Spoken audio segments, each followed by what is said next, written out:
Good morning everyone. In continuation of our chapter number 5, that is soil resources in India, today we will discuss about our fifth point, that is major soil groups of India. Earlier I told you these 4 points. They are importance and formation of soil, composition of soil, soil erosion, soil conservation. Now we discuss about classification of soil.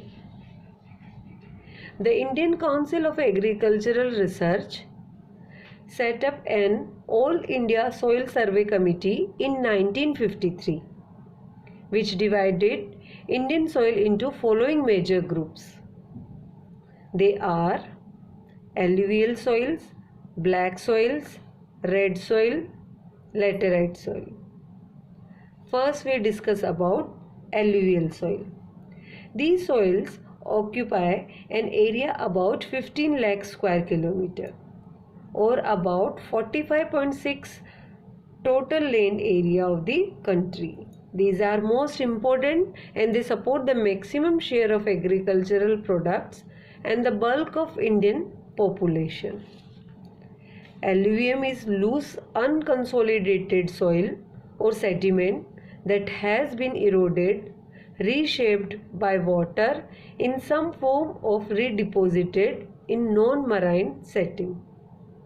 Alluvium is typically made up of a variety of materials, including fine particles of silt and clay and larger particles of sand and gravel. Now we will discuss about origin of alluvial soil. These soil originated from the transported alluvium brought by the river. The soil is also called river soil because it is brought by river, so it is called river soil. It is divided into two types: young Khadar soils, old Bhangar soils. Now see, what is young Khadar soil?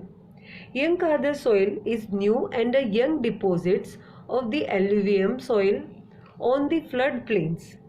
This soil is renewed every year and thus it is comparatively more fertile than the Bhangar soil.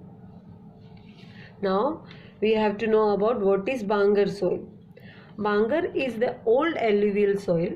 It is less fertile and has a less fine particle than Khadar soil.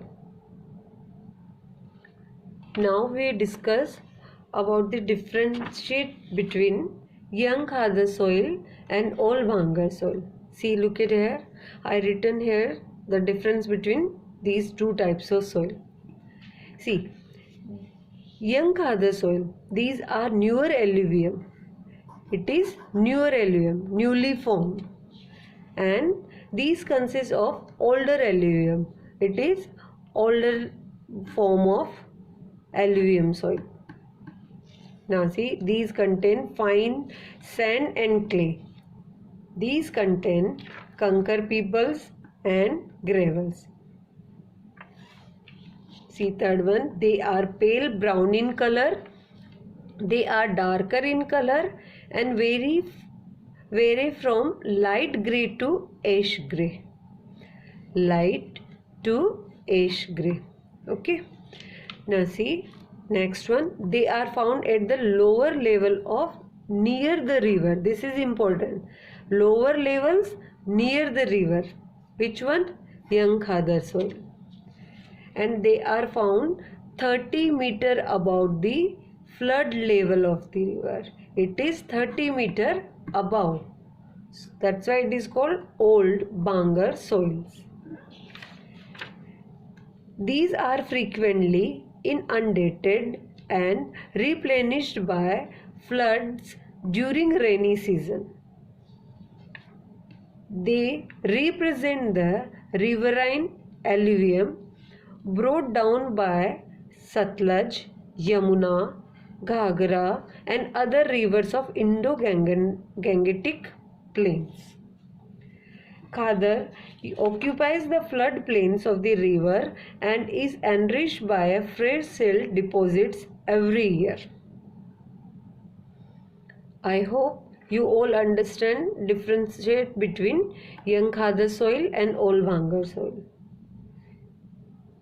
You have to see again. You have to read this, differentiate. Now come to our next point, that is characteristic of alluvial soil. These are transported or ex situ soil. These soils are coarse in the upper section of the valley, medium in the middle, and finest in the delta region. Finest in the delta region. Got it? Now come to our next point, that is color, texture and composition.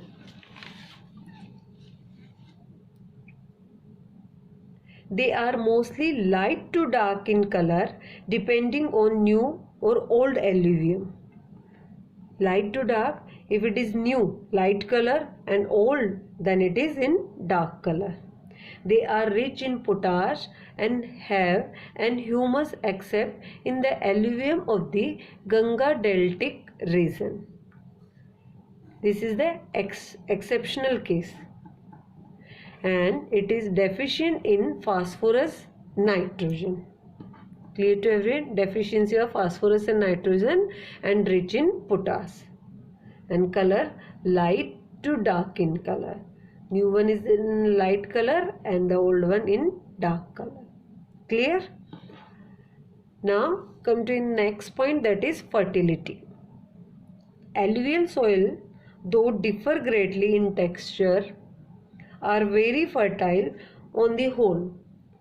They respond well to irrigation and manuring.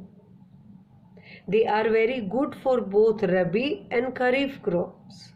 For cultivation is abundantly done in these type of soil because it is wholly it is fertile. Now come to our next point, suitability to crops. Which crops are suitable for cultivation in alluvial soil? These soils are suitable for wheat, sugarcane, rice, cotton and oil seeds. In the delta region, they are ideal for jute cultivation. Now see, our next point is areas, states. Areas. Vast stretch of riverine alluvium of Satluj, Ganga and Brahmaputra plain. Which states are there? Punjab, Haryana, Uttar Pradesh, Bihar, West Bengal and Assam. Now see, in South India, in the Deccan coastal strip occupying deltas of Godavari, Krishna, Kaveri, Narmada and Tapti. States, parts of Odisha and other region.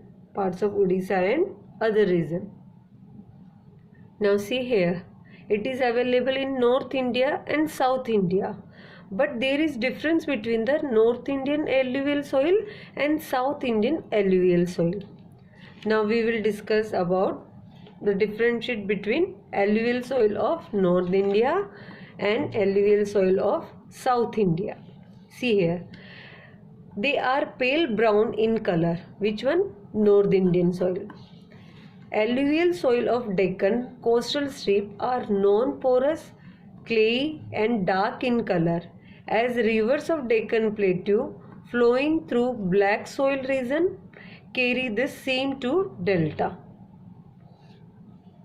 Alluvial soils of North India consist of vast stretch of riverine alluvium of Satluj, Ganga and Brahmaputra plain. These soils are called deltic alluvium. These are suitable for wheat crop and they are most suitable for rice crop. So this is the major difference. In the North India, wheat crop, and in South India, rice crop. So they both are alluvial soil, but there is difference in North India and South India, because the atmosphere differ, the water availabilities differ, so these soils are differ from each other, but they are same, still there is difference. I hope clear to everyone. So my dear student, today we have completed alluvial soils. In next class we will discuss about black soils. So you have to read your chapter very carefully, and you have to do inside question answers in your notebooks. Listen, some student ask me about notebooks, that they are not having their notebooks, so where they have to do. So listen, if your notebooks are not available, then you have to write inside question in book and mark answer in book only. And backside exercise question answers are there, many questions are there, so you have to mark answer in book only. Mark, I said you have to mark in book only if notebook is not available. But if it is available, then it's your duty to, you have to complete your question answers in your notebook. I hope you all understand what I am saying. Now listen, if there is any doubt regarding anything, then you can comment there and I will give you reply in my next video. So go through your chapter, read it again, and if you have a doubt, then you can ask me. Have a good day. God bless you.